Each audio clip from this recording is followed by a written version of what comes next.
우리 캠프 초창기에 초창기에도 지금 우리가 하는 독도법이 있었습니다.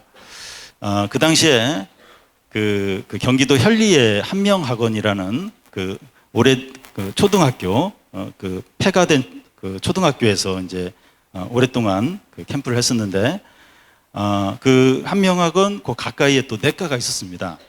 그래서 독도법을 이제 여름에 이제 할 때 오후 시간에 했는데 이제 그 코스 중에 하나가 이제 내과 옆에 있는 거예요. 내과 옆에. 근데 거기서 이제 이제 한 코스에서 요구하는 게 물고기를 잡아오는 겁니다. 물고기를 못 잡아오면 이제 조원들이 잠수를 해야 되는 거예요. 근데 그 내과에 물고기가 별로 없어요. 그래서 이제 그 조장이 이제 물고기 잡으러 가고 그 조원이 기다렸다가 딱 시간을 몇 분 줘요.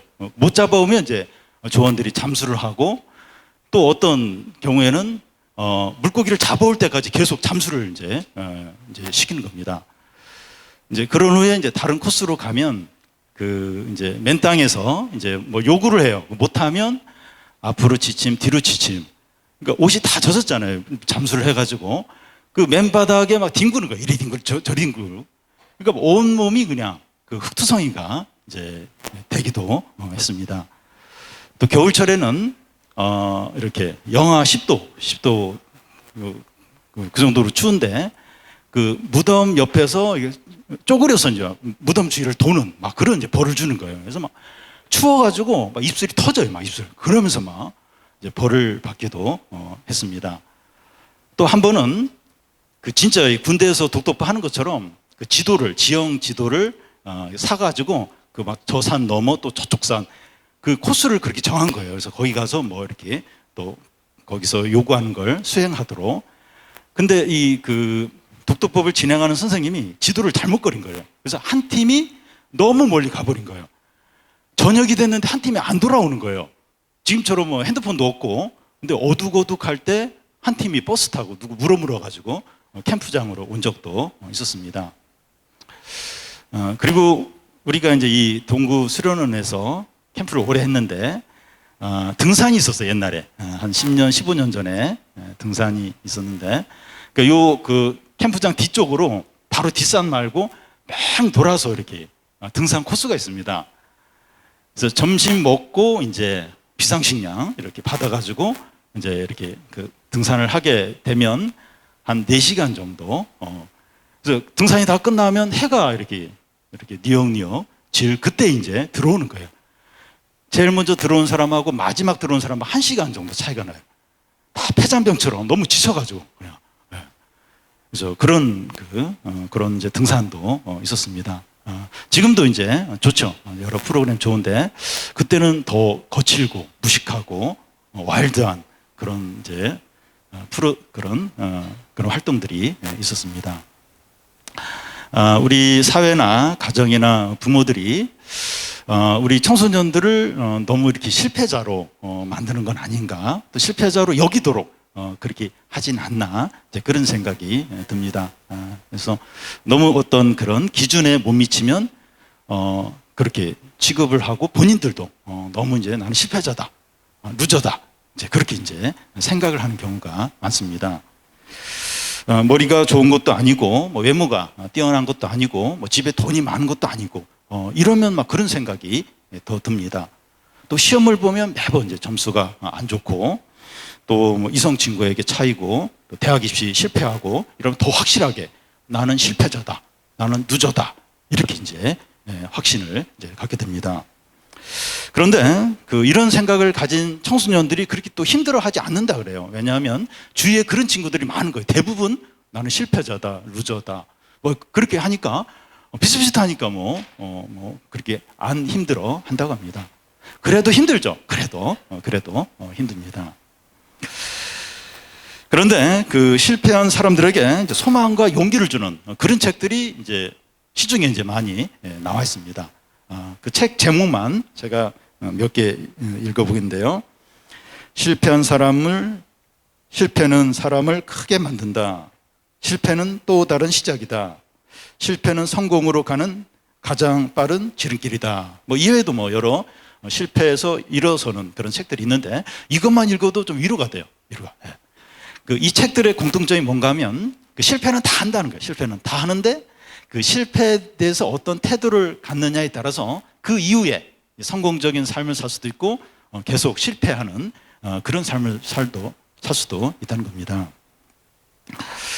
이 시간에 예수님의 12제자 중에서 그 베드로하고 가룟 유다를 이렇게 비교하면서 살펴보려고 합니다. 베드로는 그 예수님의 수지자죠. 그러면서 그 예수님이 붙잡힐 때 부인을 3번 부인을 한 제자입니다. 가룟 유다는 그 예수님을 돈 주고 판 그런 제자입니다. 이 두 사람의 공통점이 뭔가 하면 12제자는 그러니까 예수님의 12제자 중에 속하고 그러면서 예수님을 배신을 했습니다. 차이점이 뭔가 하면 한 사람은 회개했어요. 그리고 천국의 기쁨을 누렸지만 다른 한 사람은 회개를 안 하고 지옥에 던져졌다는 겁니다. 이 두 사람은 똑같이 실패했어요. 똑같이. 물론 좀 차이는 조금 있지만 똑같이 실패를 했지만 결과는 엄청나게 달라졌습니다. 오늘 그 말씀의 핵심이 바로 이거예요.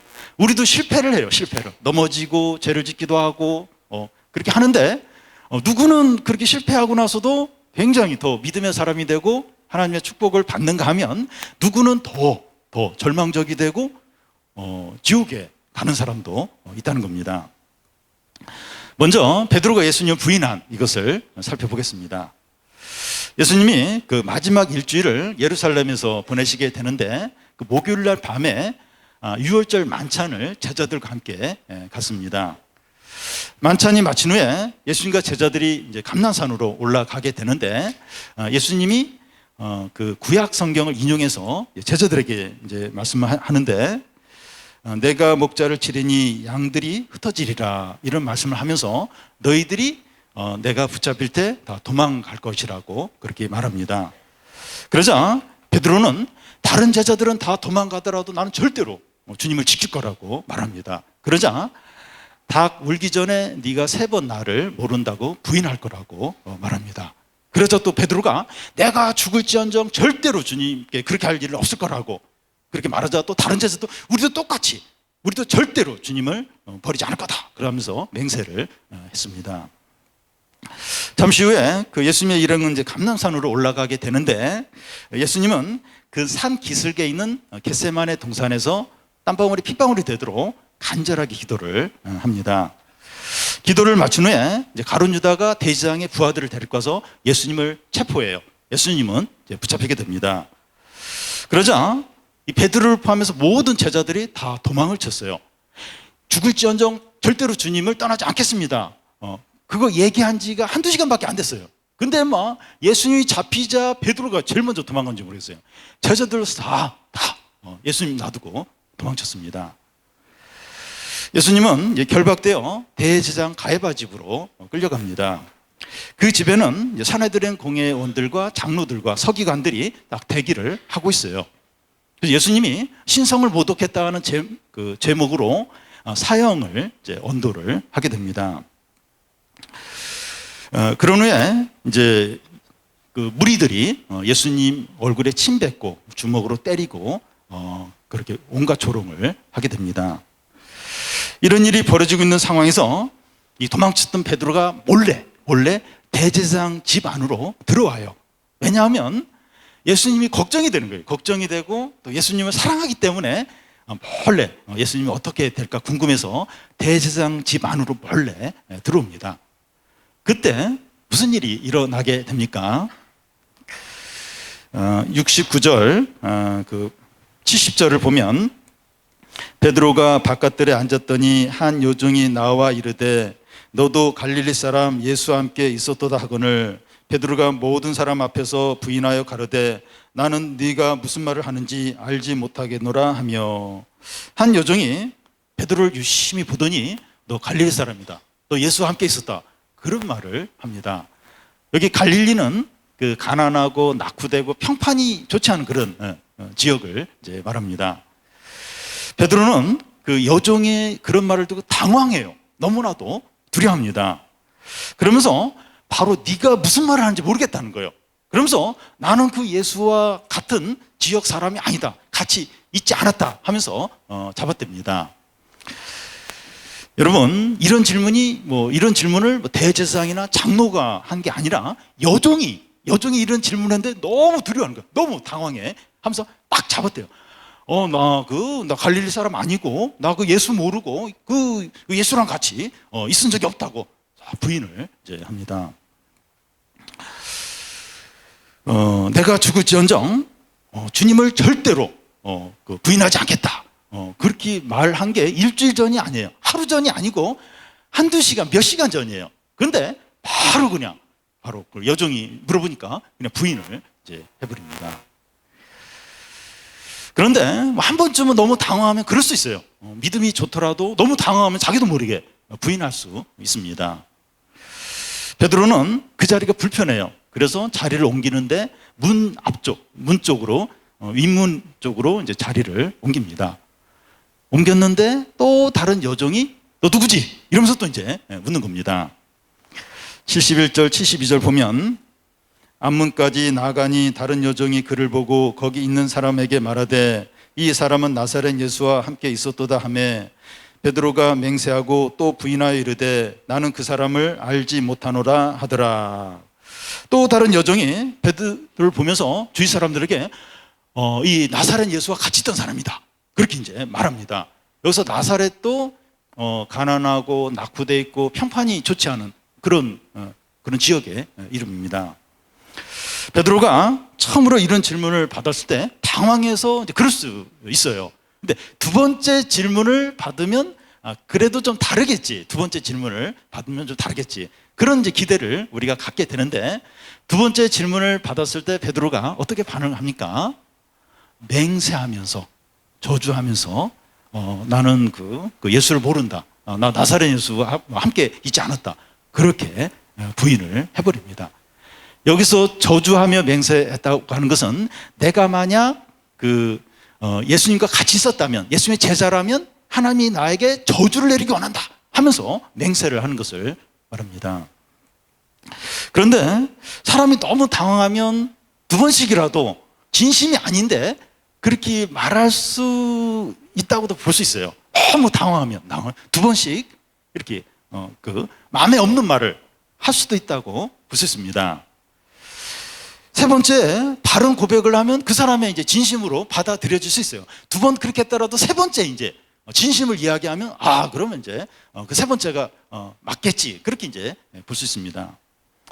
이번에는 여러 사람들이 베드로에게 너 누구지? 하면서 또 이제 묻는 겁니다. 73절, 74절을 보면 우리 한 절씩 교대 읽겠습니다. 조금 후에 곁에 섰던 사람들이 나와 베드로에게 이르되 너도 진실로 그 도당이라 내 말소리가 너를 표명한다 하거늘.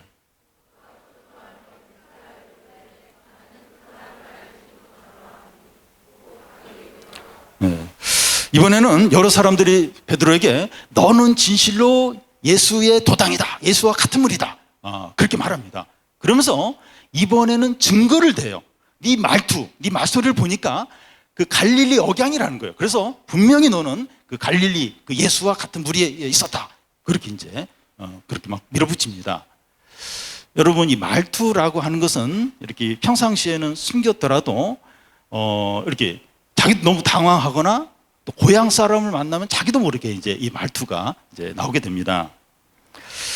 제가 대학 다닐 때 그 전국에 있는 그 학생들이 다 모여서 이제 함께 모여서 이제 이렇게 대학 생활을 하니까 그러니까 온갖 사투리가 이제 다 이제 나오게 됩니다.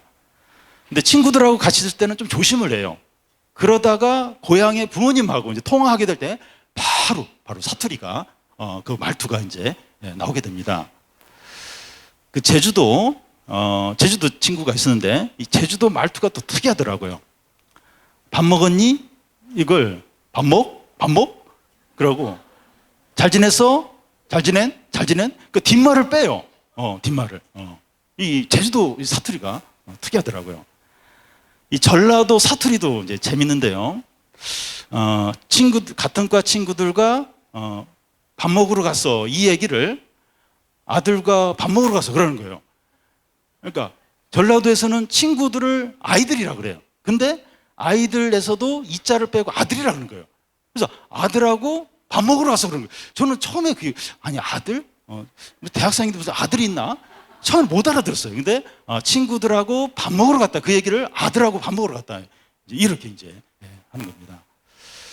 저는 이제 충청도 출신인데요. 한 1년 동안 제가 충청도 사투리를 썼습니다. 드라마 동백꽃에 나오는 김하늘처럼 몰라요, 아니요, 그랬어요. 1년간 이제 그렇게 사투리를 했습니다. 저희 과에 그 여학생들이 좀 많은 편인데, 남이야 너무 재밌다, 또 한 번 해봐. 약간 이렇게 자존심이 상하더라고요. 그때부터 사투리를 안 쓰려고 노력을 했습니다. 사람들이 이 베드로의 이 말투를 증거로 삼아서 너 예수님 제자지, 예수님과 함께 했었지, 막 밀어붙이는 거예요. 여러 사람들이 증거를 대면서 밀어붙이니까 어떻게 할 수가 없는 거예요. 어떻게 이거 너무 당황하면서 너무나도 이제 두려워합니다. 그러자 그는 저주하여 맹세하기를 나는 그 사람을 알지 못한다. 잡았대요. 예수님 그 나쁜 사람하고 내가 같은 그 무리고 그를 따라가고 그런 일은 없다. 이런 의미로 완전히 막 예수님을 저주하며 막 맹세하면서 잡았답니다.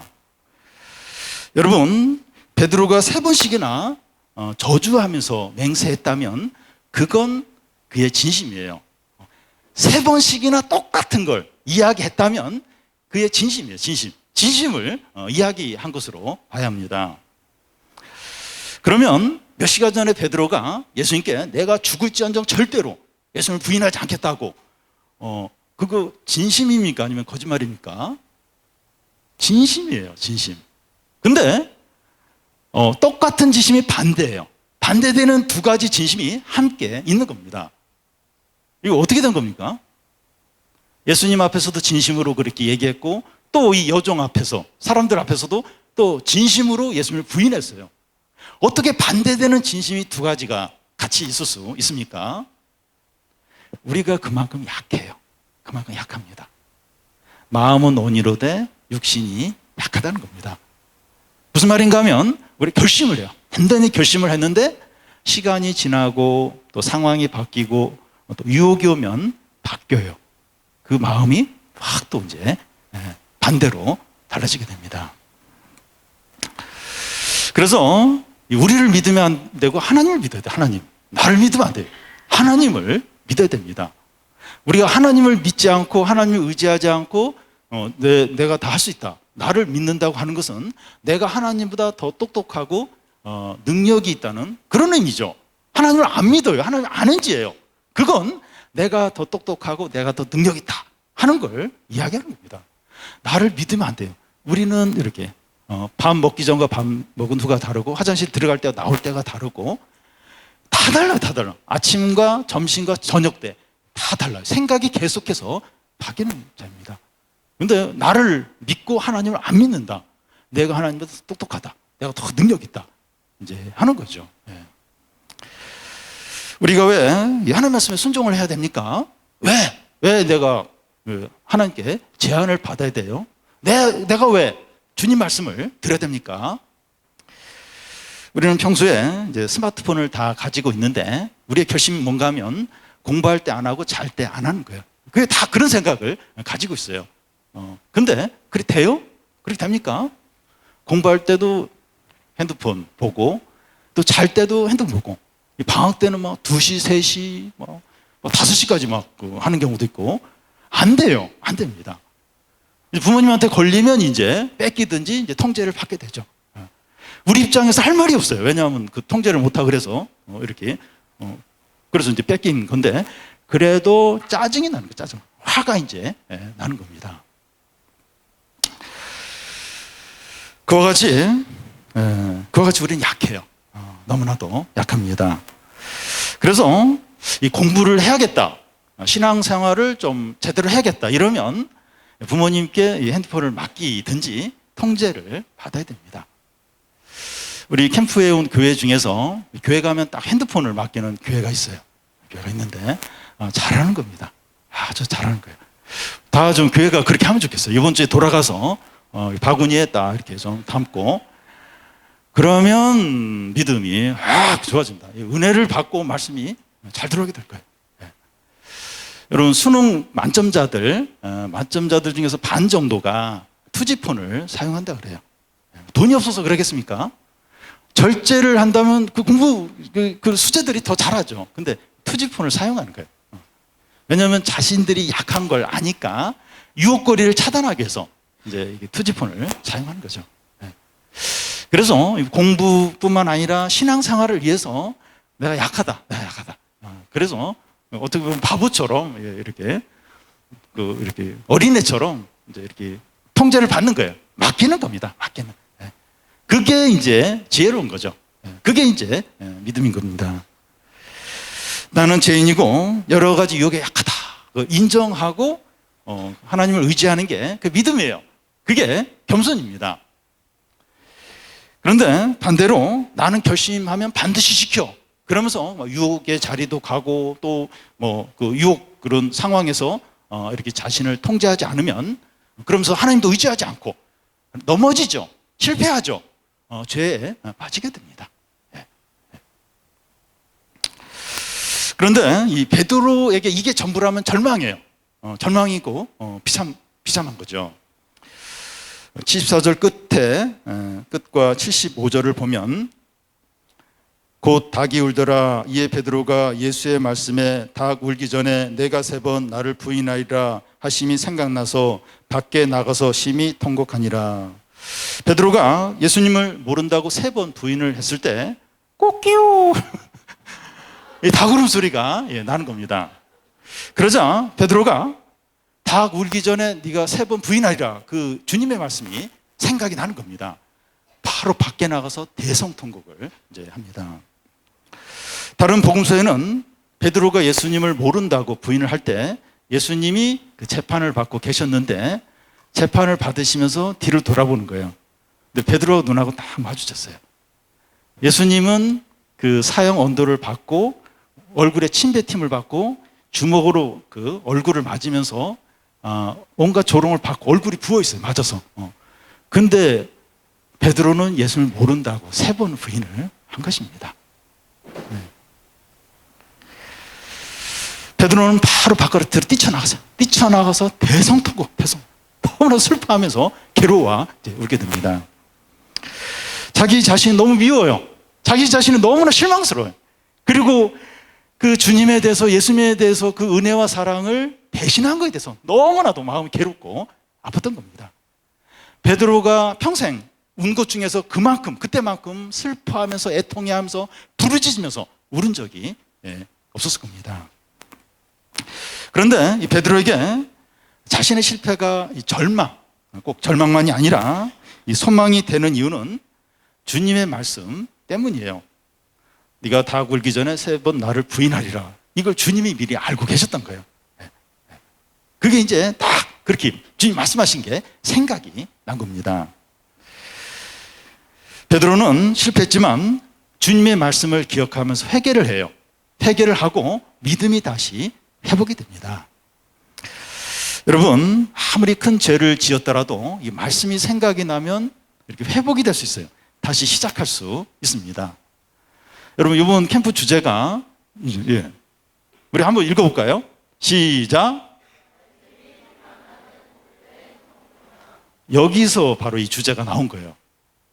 베드로는 처절하게 실패했지만 주님의 말씀이 생각나는 거예요. 그 말씀을 생각하고 회개를 하고 다시 회복이 되는 겁니다. 여러분, 그 죄를 안 짓고 넘어지지 않는 청소년이 복된 청소년이 아니라 죄를 짓고 넘어지지만 말씀이 생각나고 그리고 이 그리스도의 십자가가 생각나는 청소년이 복된 청소년입니다. 왜냐하면 죄 안 짓는 사람이 없어요.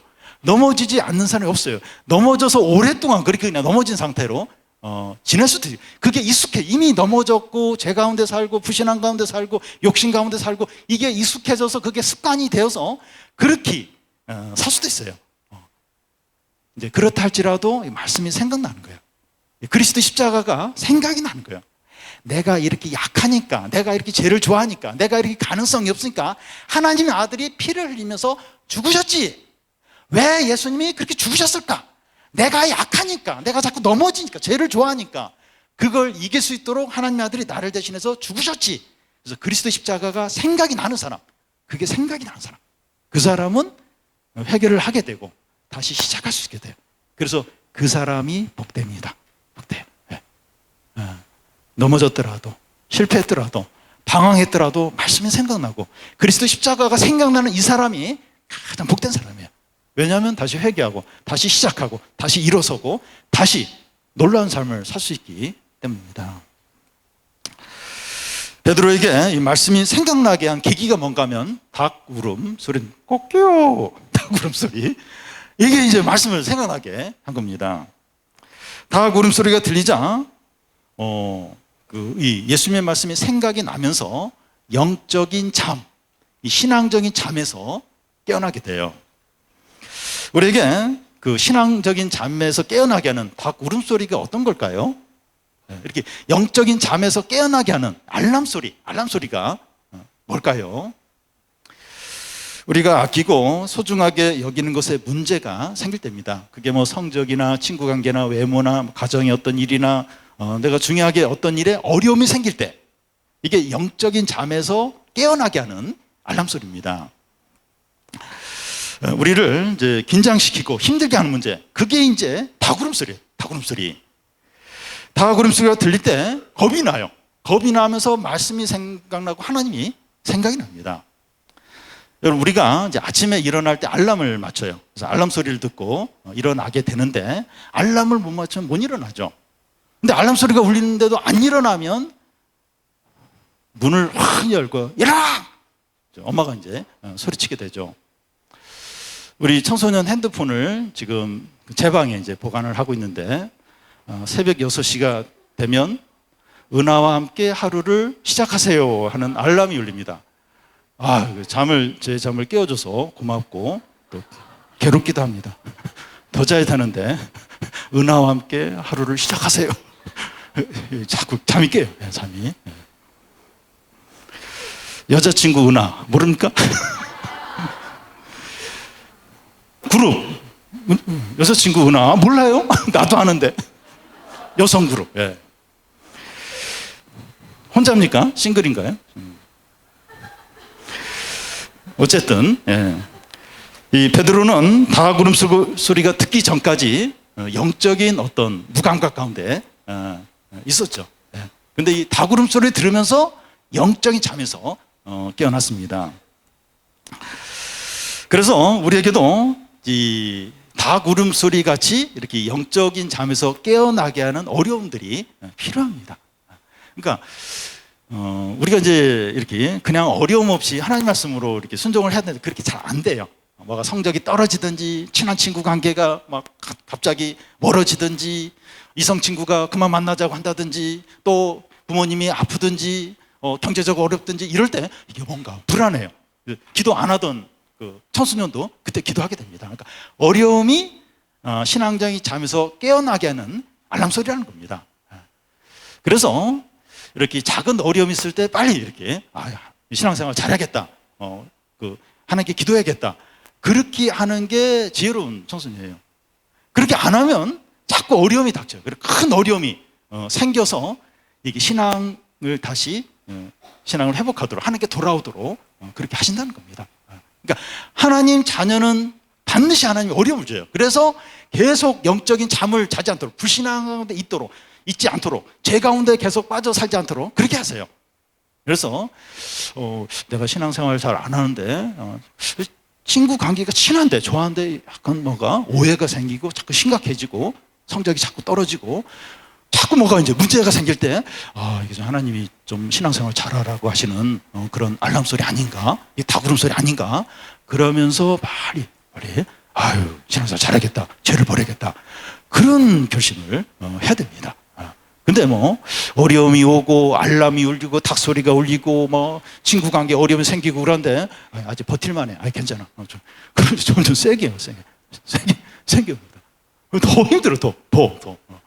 그렇게 하지 마시고 이 알람이 울릴 때, 어떤 경고음이 울릴 때, 닭울음 소리가 들 때, 어려움, 내가 중요하게 여기는 것에 자꾸 뭐 문제가 생길 때, 하나님이 나를 지금 흔드는구나. 이거 죄 그만 짓고 빨리 하나님께 돌아오도록 마음을 열으라고 지금 하나님이 나를 흔드는구나. 빨리 하나님께 돌아오면 그 어려움이 중단이 되죠. 그치고 이제 하나님이 축복도 주고 우리의 기도에도 응답을 하시죠. 여러분, 그 캠프 기간에는 그 믿음이 좋은데 캠프 끝나고 집으로 가면 우리는 실패하고 죄를 짓고 방황하고 세상에 빠질 수 있습니다. 계속 그렇게 살아야 됩니까? 베드로를 생각하는 거죠. 베드로 어떻게 했지? 생각을 하는 겁니다. 캠프에 들었던 말씀, 또 교회에서 듣는 말씀, 그 말씀을 기억을 하는 거예요. 그리고 예수님이 나를 위해서 십자가에 죽으신 그것을 기억을 하는 겁니다. 하나님, 우리가 회개하고 하나님께 나오기만 하면 얼마든지 받아줘요. 얼마든지 용서하시고 얼마든지 새롭게 시작하게 해주십니다. 탕자가 돌아왔을 때 아버지가 안고 그리고 새 옷을 입히고 큰 잔치를 베풀어 준 것과 같습니다. 예수님이 오신 것은 아주 모범생들, 신앙생활 잘하는 사람들 부르러 온 것이 아니라 우리 같은 죄인들을 부르러 오셨어요. 그래서 얼마든지 주님께 나아가면 돼. 주님께 나아가고 말씀을 생각하고 십자가를 생각하고 그래서 이제 주님께 나가면 됩니다. 이제 그 12제자 중에 한 제자, 이제 가룟 유다를 살펴보겠습니다. 지금까지는 베드로를 살펴봤는데 이제 가룟 유다, 예수님을 판 가룟 유다를 살펴보겠습니다. 그러기 전에 그 예수님이 재판받는 과정을 잠시 살펴보면 예수님은 체포되어 대장 가야바의 집에 끌려가서 재판을 이제 받게 됩니다. 신성모독죄로 그 사형 판결을 이제 받게 되는데 그 당시 유대 나라는 그 로마의 식민지 하에 있었기 때문에 사형권이 없었어요. 빌라도 총독이, 로마 총독이 사형권을 허락해줘야 사람을 이렇게 사형을 시킬 수 있었습니다. 그래서 예수님을 빌라도 총독에게 넘기게 됩니다. 이런 상황에서 예수님의 상황에 대해서 제일 이제 관심을 궁금해하는 사람이 예수님을 판 가룟 유다입니다. 가룟 유다는 이런 과정을 보면서 어떻게 반응을 합니까? 27장 3절부터 4절 중간까지 보면 그때 예수를 판 유다가 그의 정죄함을 보고 스스로 누이쳐 그 은 30을 대장과 장로들에게 도로 갖다 주며 이르되 내가 무죄한 피를 팔고 죄를 범하였도다 하니, 이 가룟 유다에게 큰 이제 변화가 생겼는데 뉘친 거예요. 그리고 내가 무죄한 피를 팔았다면서 다시 은 30을 돌려주려고 대지상에게 찾아갔습니다. 이렇게 바뀐 이유가 뭘까요? 어떻게 해서 가룟 유다가 이렇게 바뀌었습니까?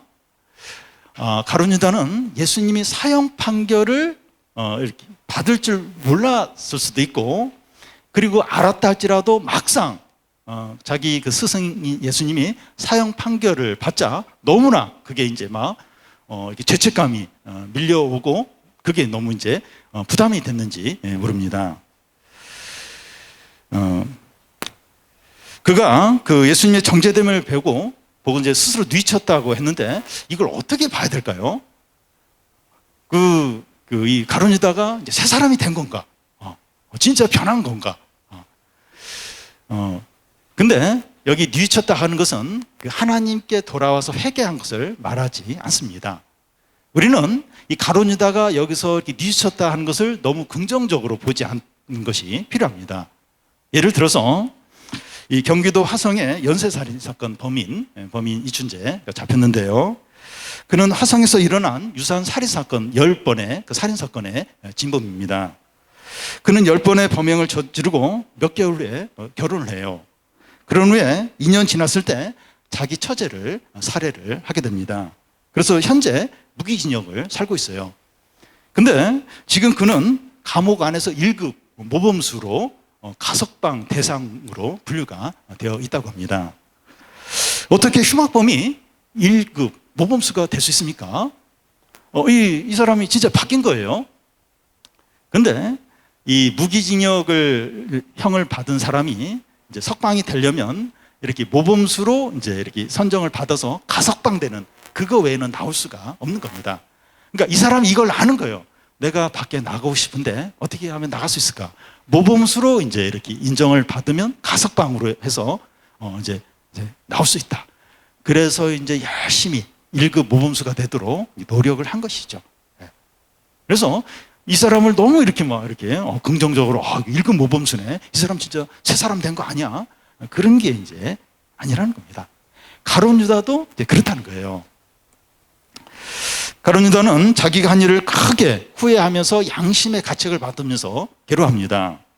그러면서 예수님을 팔면서 받은 은 30을 대장에게 갖다 주면서 내가 무죄한 피를 팔았다고 하면서 그 돈을 돌려주려고 합니다. 그렇다면 이 가룟 유다는 무죄 아닙니까? 그동안 우리가 이 가룟 유다를 이제 비난을 했는데 알고 보니까 괜찮은 사람이네. 그리고 가룟 유다가 진짜 바뀐 거 아닌가? 그런 이제 생각이 들 수 있는데, 만약에 그가 예수님의 제자가 아닌데 이런 식으로 했다 그러면 혹시 그렇게 볼 수도 있어. 이 사람 진짜 바뀌었구나. 근데 가룟 유다는 예수님의 제자로서 예수님 말씀도 많이 들었고 예수님의 은혜와 사랑을 너무나 많이 받았습니다. 이 사람의 문제는 뭔가 하면 막 죄책감을 갖고 양심에 찔리고 막 그러긴 한데 그 예수님께는 나오지 않아요. 하나님께는 안 나오는 겁니다. 하나님 앞에서 회개는 하지 않고 있습니다. 그런데 이 베드로는 이 가룟 유다가 이 범죄한 것보다 똑같진 않아요. 좀 작긴 한데 그러니까 예수님을 저주하면서 맹세를 했죠. 그리고 3번이나 부인했죠. 이것도 큰 죄예요. 가룟 유다 죄와 똑같진 않지만 그래도 큰 죄입니다. 그런데 그는 죄를 지은 후에 예수님의 말씀을 생각하면서 너무나 마음 아파하는 거예요. 자기를 향한 예수님의 사랑과 은혜와 그 신뢰를 저버린 것에 대해서 너무나도 괴로워하는 거예요. 물론 내가 잘못했구나, 양심에 찔리고 막 힘든 마음도 있긴 있지만 그것보다는 예수님께 너무 이제 죄송하고 너무 마음이 아픈 거예요. 그래서 이제 예수님께 나와 회개를 하죠. 예수님께 회개를 하죠. 이게 진정한 회개인 겁니다. 그냥 이제 양심에 찔리고 괴롭고 그걸로 그치는 게 회개가 아니고 그것도 있지만 하나님께 나오는 거예요. 예수님께 예수님의 사랑과 은혜를 저버린 거에 대해서 마음 아파하면서 거기에 대해서 이렇게 잘못을 인정하는, 이게 진정한 회개입니다.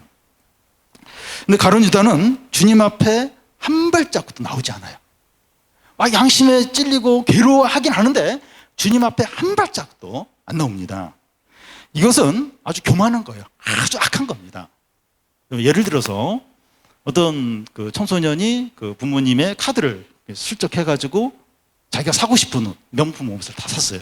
나중에 들통이 났어요. 그때 이 자녀가 부모님께 죄송하다 말 한마디도 안 해요. 내가 이렇게 카드를 이렇게 슬쩍 해가지고 이건 나쁜 짓이야. 그러면서 좀 이렇게 괴로워하고 좀 이렇게 힘들어하긴 하는데 부모님께 죄송합니다, 이 얘기를 한마디도 안 해요. 그러면 못된 거죠. 아주 못된 거죠. 지금 가룟 유다가 그렇게 하고 있는 거예요. 예수님과 3년 동안 함께 동고동락하면서 은혜와 사랑을 받고 수많은 말씀을 듣고 그렇게 하나님의 신뢰를 받았는데 그런데 이제 그렇게 범죄하고 나서 하나님께 안 나가는 거예요. 하나님 앞에서 이렇게 울지 않는 겁니다. 아주 악한 거예요. 아주 교만한 겁니다. 가룟 유다가 대장에 찾아가서 은 30을 이제 다시 돌려주려고 하면서 내가 무죄한 피를 흘렸다 이렇게 말합니다. 그러자 대장의 반응이 뭡니까? 4절 중간에 보면 우리에게 무슨 상관이냐, 내가 당하라. 유대 정교 지도자들은 그 가룟 유다를 이용할 대로 이용하고 쓰레기같이 버리고 있습니다. 자, 여기서 예수 딱 이렇게 해서 십자가에 못 박게 그렇게 하면서 가룟 유다가 막 와서 뭐 이러니까 싹 하면서 딱 냉정하게 하면서 네가 당해라 하면서 그냥 버려버려요. 여러분, 우리가 신앙을 버리고 뭐 인기 있는 사람들이나 뭐 잘 나가는 친구들이나 어떤 힘 있는 사람에 이렇게 딱 이렇게 붙으면 그 사람들이 우리를 이용하고 버리게 됩니다. 버리게 돼요. 크리스찬 청소년들은 이 공부를 성실하게 최선을 다해서 하지만 이 대학을 위해서 막 신앙을 버리면서 하나님까지 막 이렇게 무시하면서 그러면서 이제 이렇게 원하는 대학에 들어가면 대학이 우리 자신을 못 지켜줘요. 나는 하나님까지 내려놓으면서 신앙까지 버리면서 대학을 이렇게 선택하고 대학에 헌신했는데 보니까 대학이 나를 못 지켜주는 거예요. 나중에 대학으로부터 배신감을 갖게 합니다. 배신감을 느낄 때가 와요. 친한 친구예요. 너무 나랑 잘 맞고 그래서 막 그 친구가 원하는 걸 다 이렇게 해주고 그 친구에 맞춰주고 그래서 막 하나님도 내려놓고 신앙도 내려놓고 나중에 그 친구로부터 배신을 당하는 일이 있습니다.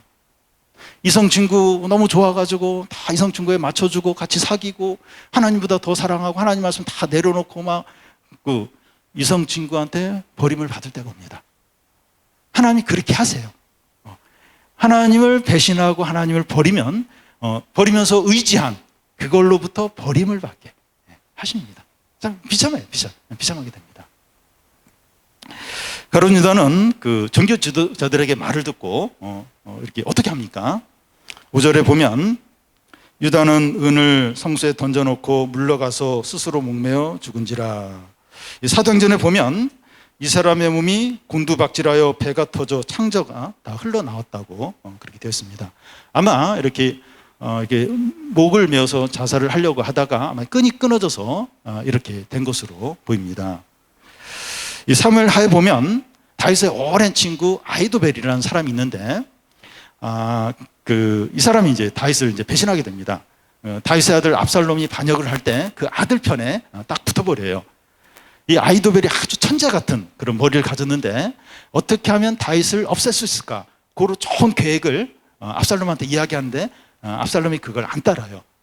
그러자 이 아히도벨은 아는 거예요. 다윗을 못 죽인다. 압살롬 당신은 이제 다윗에게 진다. 이걸 다 알고 집으로 돌아가서 스스로 목매어 죽습니다. 배신자의 최후가 이래요. 비참합니다. 그런데 가룟 유다는 배신자였기 때문에 비참한 것이 아니라 하나님께 돌아오지 않아서 하나님 앞에서 회개하지 않아서 비참한 겁니다. 여러분, 하나님을 찾지 않고 양심의 고통을 느끼고 죄책감에 시달리고 막 너무 괴로워하는 건 자기를 파괴해요. 그게 너무 심한 사람은 극단적인 행동을 하게 됩니다. 그래서 막 너무 양심에 이렇게 해서 막 그런 극단적인 행동을 한다고 해서 그 사람의 죄가 용서가 되거나 구원을 받는 게 아니에요. 멸망으로 들어가는 것입니다. 그러니까 그 하나님께 한 발자국도 안 나오고 막 괴로워하고 막 후회하고 이건 철저히 자기를 파괴할 뿐이에요. 그게 너무 심하면 그냥 극단적인 행동을 하는 거죠. 그건 뭐 죄 용서도 아니고 뭐 구원을 받는 것도 아니고 멸망의 길로 자기가 스스로 들어가는 거죠. 반면에 이 베드로는 주님을 배신했어요. 배신했지만 하나님을 찾았고 통곡하고 회개함으로 하나님의 은혜와 사랑을 받습니다. 더 믿음의 사람이 됩니다. 그때 이후로 이 일 이후로 더 믿음의 사람이 더 하나님의 은혜와 사랑을 받게 됩니다. 그래서 중요한 것은 뭐 배신했느냐, 죄를 졌느냐, 넘어졌느냐 하는 것이 아니라 주님께 돌아왔느냐, 회개했느냐, 말씀이 기억나느냐 하는 것이 중요합니다. 얼마나 이렇게 방황했고 얼마나 이렇게 죄를 짓고 그게 중요한 게 아니라 내가 회개했느냐, 하나님께 돌아왔느냐 이것이 중요합니다. 그래서 이 가장 어리석은 사람이 누군가 하면 가룟 유다처럼 헛된 자존심, 교만, 불신앙으로 똘똘 뭉쳐서 하나님께 돌아오지 않는 거예요. 회개를 안 하는 거예요. 하나님 앞에서 하나님 제가 잘못했습니다. 저를 용서해 주십시오. 그리고 은혜를 베풀어 이런 얘기를 안 하는 거예요. 뭐 이렇게 자존심 상해하고 힘들어하긴 하는데 한 발자국도 그 헛된 자존심, 교만 때문에 주님 앞에 안 나오는 사람, 주의 이름을 안 부르는 사람, 이 사람이 제일 어리석어요.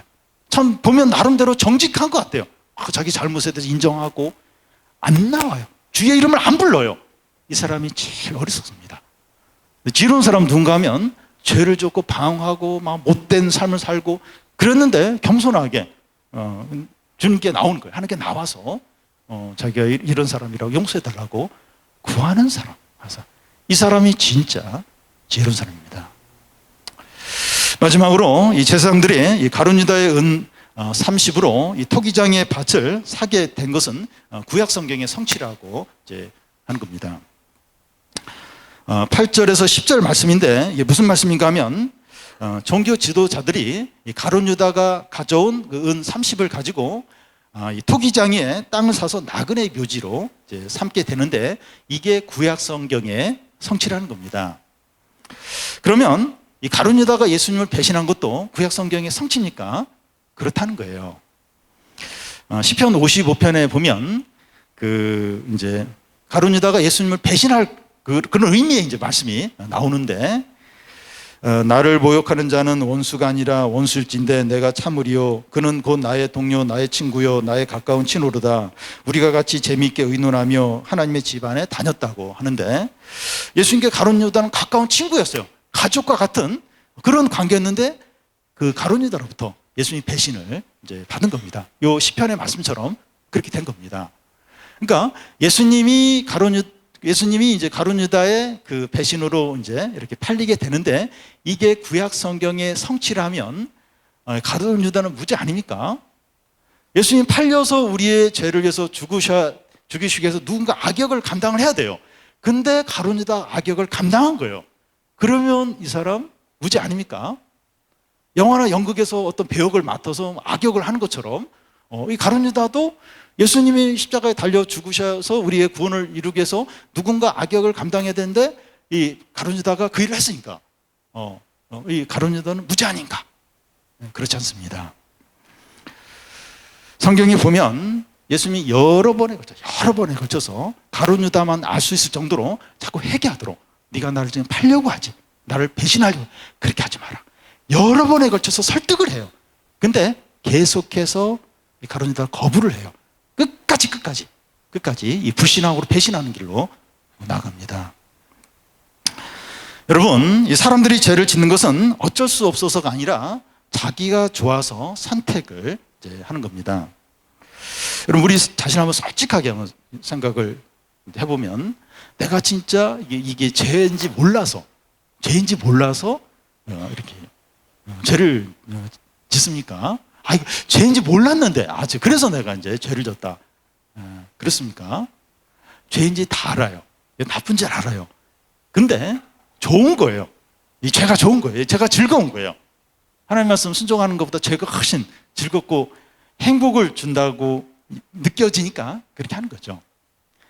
여러분, 상황적으로 또 너무 어려워서 유혹이 너무 강해서 나는 죄를 짓고 싶지 않은데 유혹에 넘어가고 싶지 않은데 어쩔 수 없이 죄를 지었다.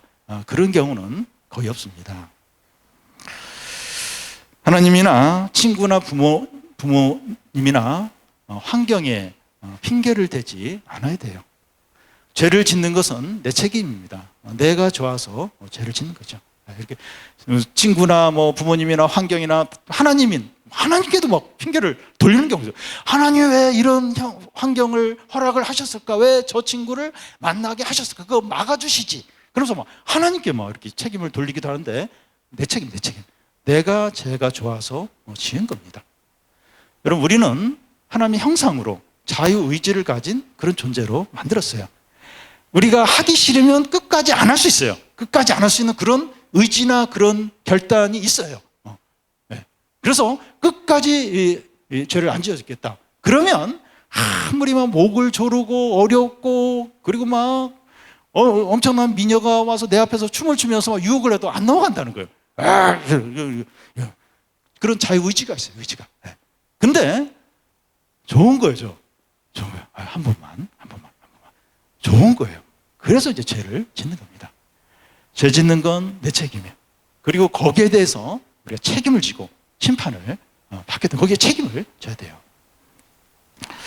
여러분, 시간이 참 빨라요. 내일 이제 점심때가 되면 캠프가 다 끝나고 집으로 또 세상으로 돌아가게 됩니다. 근데 우리는 죄를 짓고 실패하고 하나님부터 멀어질 때가 많은데 어떻게 해야 됩니까? 자책하고 그냥 이렇게 끝나면 돼. 또 그랬네. 그랬네. 그리고 이렇게 된 거 어쩔 수 없지. 또 내가 회개한다고 하나님이 들어주실까? 그러면서 그냥 이렇게 살아야 되겠습니까?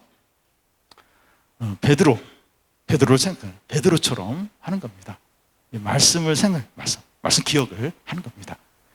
그리고 예수님이 나를 위해서 십자가에 죽으신 거, 그것을 기억을 하는 겁니다. 그것을 붙드는 거예요. 십자가를 붙들고 말씀을 붙드는 겁니다. 여러분, 예수님이 그 베드로를 용서하고 또 다시 시작하게 하고 다시 회복시키고 믿음의 사람이 되게 했다면 우리들 얼마든지 용서하고 다시 회복시키고 다시 시작하게 하셨습니다. 예수님을 그렇게 한두 시간도 안 지났는데 막 부인하고 그런 베드로를 예수님이 용서하시고 받아주시고 다시 예수님의 그 제자로 그렇게 사용하셨다면 우리는 얼마든지 우리가 주님의 이름을 부르고 또 주님께 나아가고 또 죄를 인정하고 그러면 얼마든지 받으시죠. 얼마든지 회복을 시킬 수 있습니다. 여러분, 제일 비참한 사람이 뭔가 하면 영혼이 병든 사람입니다. 이렇게 사지가 마비되고 그 생명이 없는 것처럼 하나님에 대해서 죽어있는 사람, 죽어있는 이렇게 그런 청소년이 제일 비참합니다. 여러분, 공부가 잘 안 되면 그냥 공부가 잘 안 되는 거예요. 성적이 안 좋은 거예요. 또 뭐 외모가 좀 이렇게 부족하면 그냥 그런 겁니다. 또 다른 게 부족하면 그냥 그런 거예요. 그게 우리의 어떤 불행이나 어떤 그 행복이나 그걸 좌우하지 않습니다. 중요한 건 우리가 이렇게 살아나는 거예요. 우리 영혼이 살아나는 겁니다. 주님과의 관계를 회복하는 겁니다. 여러분, 우리가 이렇게 겉은 멀쩡하지만 우리의 마음과 생각이 그 날 때부터 안전뱅이였던 사람처럼 마비되고 죽어 있다면 하나님의 말씀도 안 들리고 또 반응도 안 하고 죄를 짓고 나서도 그냥 이렇게 내가 좀 잘못했네, 쪽팔리네, 부끄럽네, 뭐 이러고 이제 그러고 끝나는 것이 아니라 이렇게 주님께 나아가고 주님께 회개하고 이게 얼마나 중요한지 몰라요. 그게 진짜 사는 거죠. 우리가 우리가 또 실패하기도 하고 또 죄를 짓기도 하고 넘어지기도 하고 우리가 또 앞으로 또 그래요. 이 캠프장 떠나면 그런 삶을 살게 됩니다. 그렇지만 베드로를 생각하면서 주님께 나아가는 거예요. 주님의 이름을 부르는 겁니다. 그래서 회복이 되고 새로워지고 다시 시작하는, 그래서 하나님을 기쁘시게 하고 하나님 뜻대로 사는 그런 믿음의 청소년들이 다 되시기를 바랍니다.